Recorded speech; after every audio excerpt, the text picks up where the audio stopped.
Magandang umaga po mga kapatid.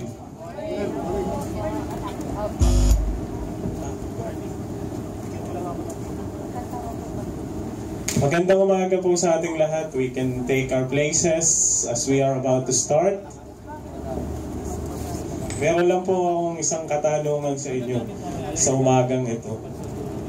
So, everybody is ready to worship? Everybody is ready to worship? Oh, may instruction si kapatid na RJ sa atin. Hindi daw yata tayo balanse. Tingnan nyo, madami po dito. Walang tao dito. Oh, pwede po bang lumipat yung iba? At least para doon sa mga kapatid nating parating pa lang mamaya, diretso na dyan. Hindi na sila tatawid pa sa gitna, di ba? kung nandyan si Lord, nandito rin siya. Parehas po yun. Ay, pinapatay ko na lang lahat eh. Mga kapatid, come on, let's be mature about these things. Kung ano po, lipat po yung iba dito. Para po ma-maximize natin yung space, hindi rin kayo nagsisiksikan. Yan, naku, marami talagang masunuring mga anak ng Diyos. Talagang pagpapalain.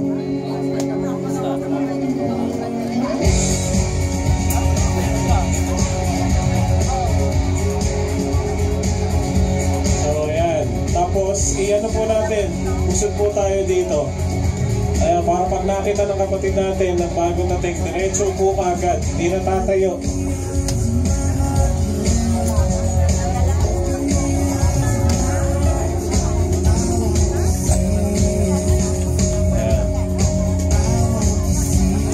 So, okay na ba dito sa side na to? Everything settled? Okay na. Marami pa rin bakante. Kaya kung may gusto pang lumipat, pwede pa. So, umupo po tayong lahat. Upo po tayo. Let's sit down.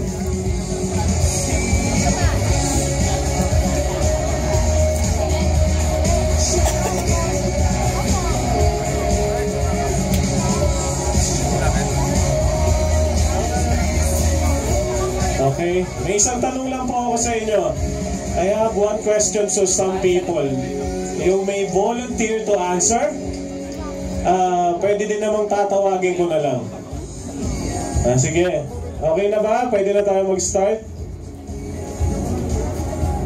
Pakisara po yung pintuan natin kasi naririnig po tayo sa labas. So, ang tanong ko po sa inyo, why are you here? Bakit kayo nandito? Naligaw ba kayo? Ganun din sa kabila. Bakit po kayo nandito sa lugar na ito? Wala po ba kayong magawa sa bahay? Bakit po kayo nandito sa lugar na ito? Sa umagang ito? Is there someone can answer me? Volunteer please. Bakit po kayo nandito? Bakit po? Wala lang po kayong magawa. It's parang pampalipas oras ba?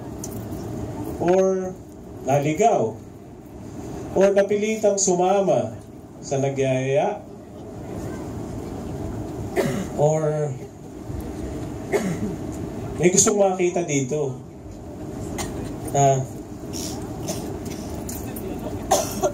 Come on, no one wants to, no one knows why you are here?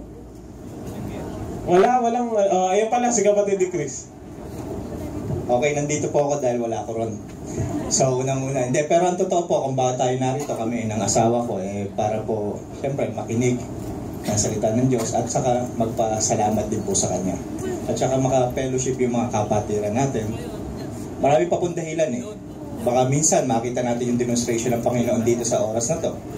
So, tsaka yung mga problema po natin, minsan ito po nagiging solusyon pag narito po tayo. Maraming kadahilanan, baka isa na rin po yun. Kayo naman po. Tama, hindi mo inubos. Dito naman sa kabilang side, sino po gusto sumagot? Bakit kayo nandito? Walang sasagot? Hindi nyo alam? One or two volunteer will do. Isa o dalawa. Gusto nyo magtawag ako? Ha? Sige, tatawagin yung pamangkin ko. Ayan, galing ng Pilipinas. Ervin, halika dito. Bakit ka nandito, Ervin?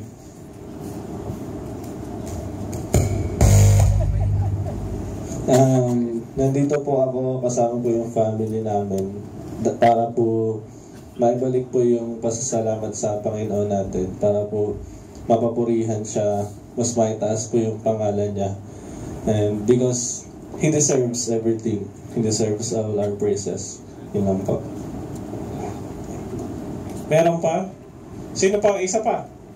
May ibang lahi ba? Meron. Is there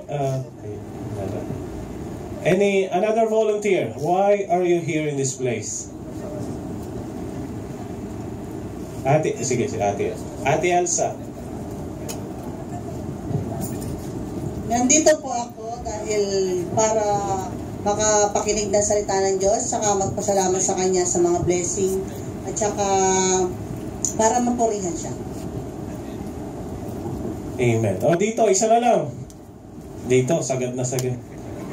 Sino gustong... Bakit kayo nandito? Bakit? Because...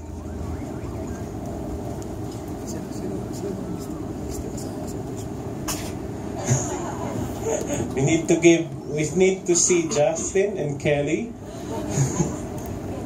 I need to give candy to Justin and Kelly. Galing po yun sa isang maliit na bata. So, just to wrap up things, ano lang po.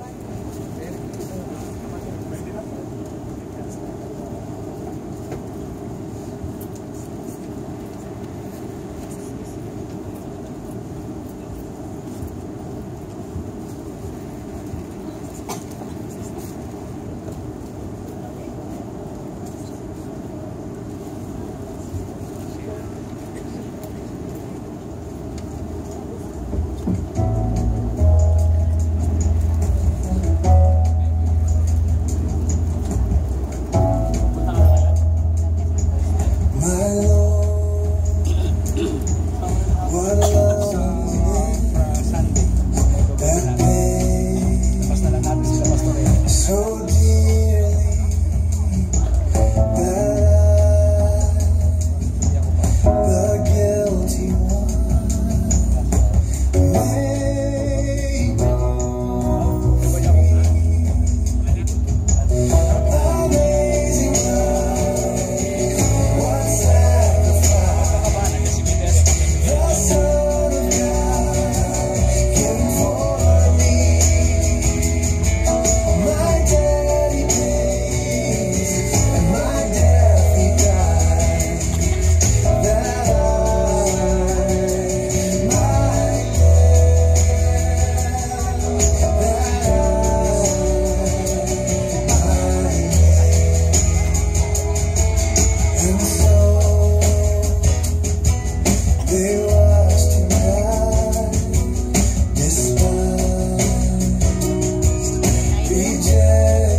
bubuksan po eh. Ang dilim. Wala na bubuksan. So, have you ever reckon yourselves? Marami, yung nagsabi kanina ng bakit sila nandito, tama po yun. Wala pong mali doon. Tama po yun. Pero, nag-iintay lang ako nung isang salita. That video, I always see it every morning sa workplace ko. May internet kasi ako sa harapan ng ginagamit ko lang siya as to know where my place is in this world. Tinitingnan ko siya kung saan ako nakalugar. So, have ever someone have remembered that you were here in this place because someone paid a very high price for you?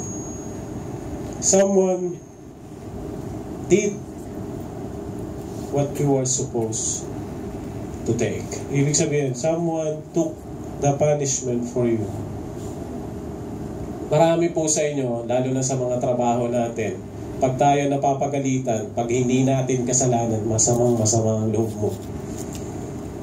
Pagka sumasalo ka ng problema ng iba, na hindi naman ikaw ang may kasalanan, at ikaw ang na-terminate dahil doon sa nangyari, masama yung loob mo. Alam niyo po yung picture kanina, hindi pa nga yan eh. Actually, some Bible scholars, they said that it was not this one. Mababaw pa daw to. Ibig sabihin, baka sa sinuffer ng Lord, baka mga nasa 40% lang yun. 6 o 50, sabihin na natin ganyan. Yun lang, halos hindi natin matingnan. Halos hindi mo matingnan kung ano talaga yung ma-picture out mo. Ano ba talaga nangyari sa Lord 2,000 years ago when He was crucified on the cross? Ano ba nararamdaman ng Lord at that very moment? Sa tingin mo yung sakit, yung palo ng unang claw na kumakapit sa balat, pag hinatak pa ganun, labas yung laman. Kaya ng Lord yun eh. Kaya niya yun eh. Yung pinapalo siya, nakaano siya, kaya ng Lord yun eh. Alam mo yung masakit? Ang talagang nagbigay ng talagang sakit doon mula sa pagpalo sa kanya, mula doon sa temple courts, hanggang doon sa Calvary. Alam nyo yung nagbigay ng bigat at sakit. Yung kasalanang nakakarga doon. Kasi kung makikita po natin, dinadanas ng iba yan nung panahon ng Romano. Kasi yung parusa na crucifixion, yung pagpako sa krus, is parusa, pinakamatinding parusa. Is yung may ipapako sa krus. Yung ang tawag nila doon is may sumpa yun. Pinakamatinding parusa ng panahon ng mga Romano. Parusa po yun. So may mga taong dumadanas noon. Pero not the same as Jesus Christ. Not as the same as Jesus Christ. Bukod pa doon sa way over the top yung nangyari sa kanya. Yun kaya niya yung the pain kaya niya. Pero yung sakit, yung bigat ng kasalanan na dala-dala niya doon, yun po yung mas masakit eh. Because He has never done anything wrong. Di ba, ako napagalitan ako eh, dahil sinalo ko yung kasama ko para hindi lang siya ma-terminate. Masama yung loob ko, napagalitan ako. Si Lord, sinalo niya yung kasalanan ng sanlibutan. Just for every one of us. For those people who want to open their hearts for God, can build a relationship with the Father. Yun yung na nagpabigat. Diba sa 7 last word nakalagay, bakit kay tagal-tagal mapawi ng galit mo, O God? Kasi galit yun eh. Sabi nga, how unfortunate it is to fall in the hands of the Almighty. Gaano kabigat na ikaw ay mapasalang sa kaparusahan ng Diyos na makapangyarihan. Ano kaya ang pwede niyang gawin sa iyo? Pag siya'y nagalit talaga sa iyo. Sample. Hindi pa ganun ka. So that is the way of sin. You were here. Or a lot of you are here. I don't know, maybe there are newcomers or there are some people who just attended here for the first time, I want to tell you, based on what I have experienced with God also. Someone died for me. Someone paid a high price for me to be here. For me to have a chance to have a relationship with God. To know Him, to thank Him, to bless His name. That is one purpose. Actually, it's not all of the purpose. That is one purpose that I am here. Gratefulness. If we will just be grateful of most of the things that we are receiving every day, hindi tayo puro reklamo, we will not be just people who will just always complain and complain and complain because it's hot, because it's traffic, because we don't have money, because food in the table is less, because you have a big problem with relationship, because you don't have a lot of things that you know. I don't have cell phones, I don't have laptops, tablets, I don't have good job, I don't have car. Complaints. But have you ever think that if someone like Jesus have complained even before, maybe we are not here this time. Maybe we don't have a shot. Maybe we don't have a chance at the everlasting life. But God did make a choice. God did make a choice at that very. Jesus made a choice that a lot of people will be saved. We human beings were designed to love. We are designed to forgive. We are designed to endure. We are designed to have joy in our hearts. But we are malfunctioning most of the time because we are too far from God, or we are falling apart from God. That's why we can't get the proper signal. And most often we forget.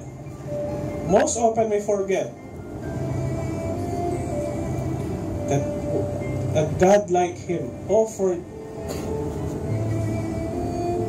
a life for us. He paid a very big price.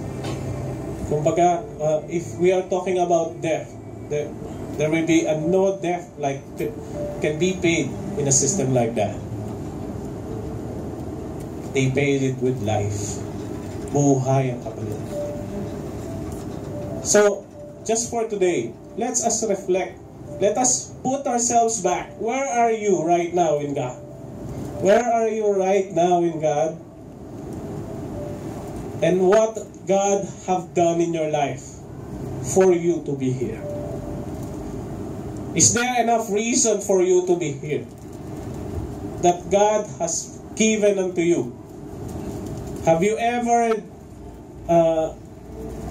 wondered why all of the blessings that you receive for today and for your life up to now, kung kanino nang galing, for whom it came from, to whom it came from? So let's reflect. Let's continue to see ourselves. It is very important to know yourselves, where you are in front of God, so you would know how to react. You would know how to worship. You would know how to sing. You can open your mouth to thank Him, because if your heart will always complain and complain, your heart will sing complaints. Someone has died for you.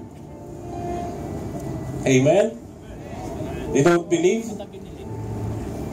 Because you were not there 2,000 years ago. But the Bible says, I died for you, that you may have life and have it more abundantly. So let's stand, everybody, let's stand.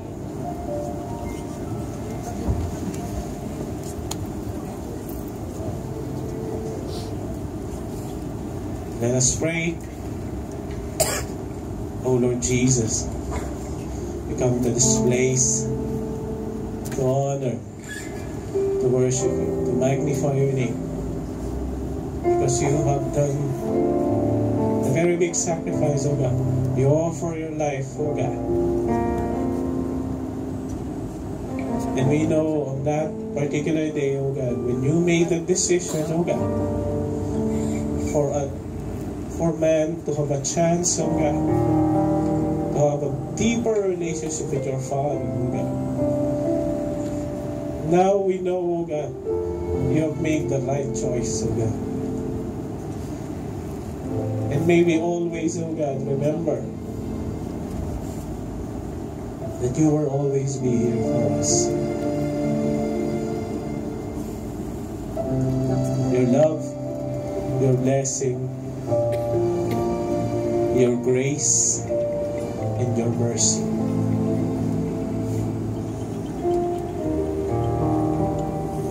May your name continues to be glorified, O God, and the victory be upon all you do. In Jesus' name. May I call on the worship leader, please? Yung pinakamainam po na palapak sa ating Panginoon ang ating ihandog. Na may salitang salamat, Lord. Thank you, Lord. Come on, people of God.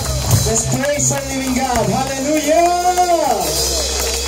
Praise the Lord. Hallelujah. Katulad po ng tinuturo sa atin every Bible study and what we have learned through the Epistle of Paul, let's greet one another like this. Grace be to you and peace from our God our Father through our Lord Jesus Christ. Kapit po natin, tayo po yung likod at kapagyan ng Panginoon. Hallelujah! Thank you, Lord! Thank you, Jesus!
pababayaan, mga kapatid. Sumapit man ang mga problema sa buhay, mananatili ka nakatayo sapagkat ang umahawak sa iyo ang Panginoong Jesus! Hallelujah! Praise God! Hallelujah! And His word says in Isaiah chapter 43, verse 1 to 7, this is a promise to the people of God in Israel. But you know what? The Bible says in John chapter 1, verse 12, to them who receive Him, He gave them the right to become children of God. And I want to see some hands lifted up who believe that they are the children of God. Hallelujah! Huwag ka mahihiya. Kaya pakita natin, mga problema, anak ako ng Diyos. At ako'y minamahal niya. And this is the promise of God in chapter 43 of Isaiah. But now, thus says the Lord who created you, O Jacob, and He who formed you, O Israel, fear not, for I have redeemed you. I have called you by my name. Wow.